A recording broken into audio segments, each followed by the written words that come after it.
Questo Renzi è più fortunato di Gastone, no? Perché con le dimissioni di Napolitano e le stragi di Parigi praticamente nessuno parla più del decreto fiscale detto anche Salva Silvia, e così tutti pensano che quel decreto non ci sia più, invece è soltanto sparito dal sito di Palazzo Chigi, ma è sempre uguale a prima.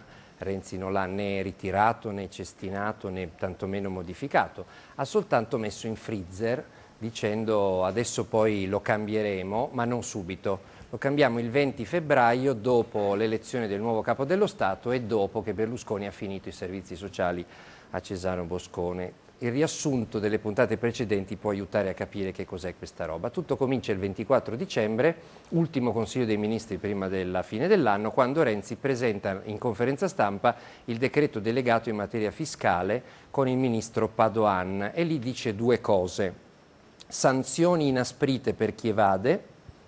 Conosco a memoria quel testo perché l'abbiamo esaminato articolo per articolo in Consiglio dei Ministri.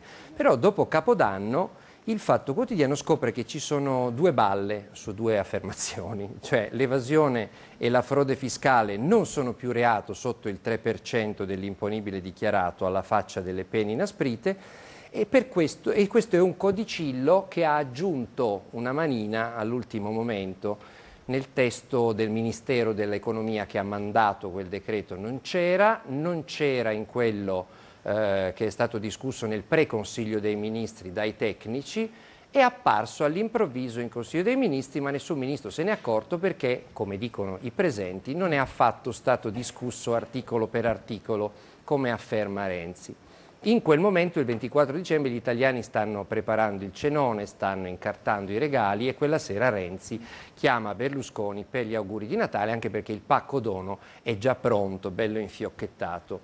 Dopo Capodanno, due giornali, e cioè Libero e Il Fatto, si fanno una domanda. Cioè, chi ci viene in mente che abbia avuto dei guai per frode fiscale negli ultimi tempi? Uno a caso, naturalmente, Berlusconi, che, come è noto e arcinoto, è stato condannato a 4 anni per frode fiscale al processo Mediaset, con la conseguenza di decadere da senatore, di essere ineleggibile, di avere l'interdizione dai pubblici uffici, più una multa da pagare all'Agenzia delle Entrate di 10 milioni. Il dubbio a questo punto è: la sua frode sta sotto o sta sopra la nuova soglia del 3% sull'imponibile dichiarato? Naturalmente sta sotto, ci balla proprio in quella soglia, perché inizialmente la frode contestata al Cavaliere era 368 milioni di dollari, poi la prescrizione se l'è mangiati quasi tutti, ma ha lasciato intatto un pezzettino, 4,9 milioni sul bilancio Mediaset del 2002 e 2,4 su quello del 2003, che corrispondono all'1,2% e allo 0,7%, quindi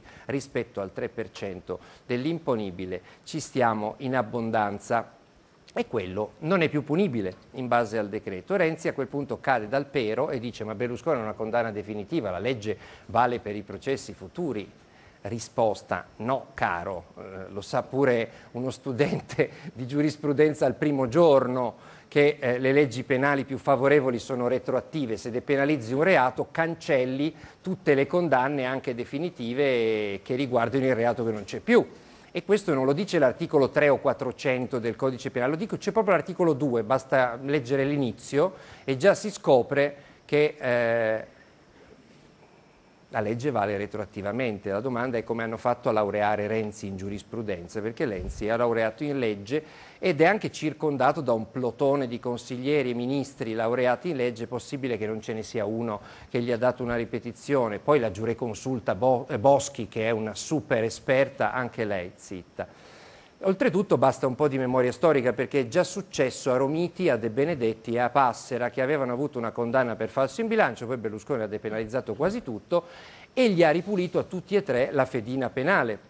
Adesso lui stesso potrà fare la stessa cosa con la sua frode fiscale, cioè niente condanna, niente interdizione, niente decadenza, niente ineleggibilità, e così potrebbe ricandidarsi lindo come un giglio di campo alle prossime elezioni. A questo punto i casi sono due soltanto, cioè o Renzi davvero non lo sapeva e allora abbiamo un Presidente del Consiglio ignorante come una capra, oppure lo sapeva e voleva salvare davvero il suo socio nel patto del Nazareno in cambio dell'appoggio per il Quirinale, e allora è un bugiardo, perché continua a giurare che nel patto del Nazareno c'è scritto solo legge elettorale e riforma del Senato, e invece Manina ci è ricascata, no? Con una norma sul falso in bilancio pure, per riprodurre le stesse soglie di impunità che aveva messo Berlusconi. Quindi la domanda è quante mani ha Renzi, perché la Dea Calia al confronto gli fa una pippa evidentemente, una manina dopo l'altra qua, in continua agitazione. Ecco, la domanda a questo punto viene posta al Presidente del Consiglio, il quale, quando viene scoperta la storia del 3%, viene sospettato. Montanelli diceva di certi politici non si riesce mai a pensare abbastanza male, no? E infatti qualcuno, io per esempio, chiama questa legge lodo Nazareno. Allora Renzi si offende e mi chiama domenica mattina 4 gennaio e mi dice che la manina che ha infilato il 3% è la sua. E poi aggiunge che però lui non ci può credere, che Berlusconi la farebbe franca, io gli assicuro che la farebbe franca. Allora lui dice vabbè, allora abbassiamo un po' il tetto, la soglia, però il principio di depenalizzare le frodi e le evasioni minori è un principio valido. Perché? Perché così si deflazionano i processi e si incassano più soldi. E questa è una doppia cazzata. Primo, perché senza il bastone del processo penale, col sequestro e la confisca dei bottini, il fisco riesce a recuperare a malapena il 2 o il 3% dell'evasione e delle frodi accertate. Quindi depenalizzando non si incassano più soldi, se ne incassano molti meno. E poi, seconda cazzata, queste non sono evasioni minori, perché il 3% dell'imponibile dichiarato significa praticamente che più uno guadagna e più può evadere e può frodare, cioè un mega condono soprattutto per i ricchi. Abbiamo fatto un calcolo, l'ENI con questa soglia potrà evadere 419 milioni all'anno, la Allianz potrà evadere 290 milioni all'anno, la Siemens 226 milioni, l'Enel 216, l'Axa 187, l'Unicredit 130, Intesa 105, Generali 72, Snam 48 milioni, Poste 46, Unipol 42, Luxottica 28, Mediolanum 16, Telecom 16, sono calcoli di Franco Bechis di Libero. Cioè ogni gruppo ogni anno si fa due conti e decide fino a quanto può evadere, mettendo da parte i fondi neri che possono servirgli per pagarsi non un Parlamento, tutti i Parlamenti d'Europa, viste le cifre di franchigia, altro che piccole e medie evasioni. E guarda caso ci sono molti di questi grandi gruppi e anche altri non citati che hanno grossi guai con il fisco e con la giustizia e che con quella legge si vedrebbero passare un bel colpo di spugna sopra i loro processi, tutto condonato. Allora, preso col sorcio in bocca, Renzi cosa fa? Comincia a sparare le sue solite supercazzole, no? Proprio comincia a dire ma noi il fisco lo vogliamo cambiare per gli italiani e non per Berlusconi, come se tutti gli italiani frodassero fino al 3% dell'imponibile. Poi dice Berlusconi sconterà la pena fino all'ultimo giorno. Bella forza, ha quasi finito, gli manca un mese e mezzo per cancellare la sentenza anche con la soglia del 3%, ci vuole almeno un anno, quindi Renzi ci garantisce una cosa che non dipende da lui e che non è mai stata in discussione. Il problema semmai sono le conseguenze della condanna, cioè l'ineleggibilità per la legge Severino. Ma sentite l'altra supercazzola che è bellissima.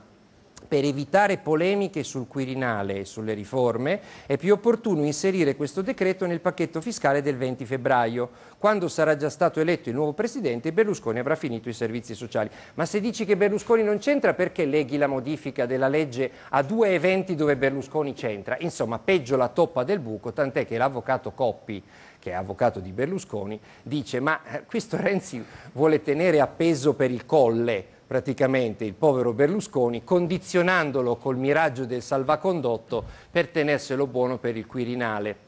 Altrimenti perché non cambia subito il decreto, non ci dice subito come lo vuole cambiare, invece lancia messaggi contraddittori. Un giorno dice forse il tetto del 3% scende all'1,5 e intanto Berlusconi ci balla dentro perché aveva l'1,2. O altre volte dice invece forse togliamo dal tetto del 3% la frode fiscale, così Berlusconi è escluso. Ma tutti i grandi evasori resterebbero compresi, perché? Perché potrebbero continuare a evadere fino al 3% e a cancellare i loro processi e le loro condanne se li hanno già beccati. Il risultato, secondo l'Agenzia delle Entrate, è che il fisco perderebbe un recupero di 16-17 miliardi all'anno. A questo punto, invece di incalzarlo a fare le cose per bene, cioè a cestinare questo decreto immondo e a farne uno che non salvi nemmeno uno dei grandi evasori e nemmeno dei piccoli, no?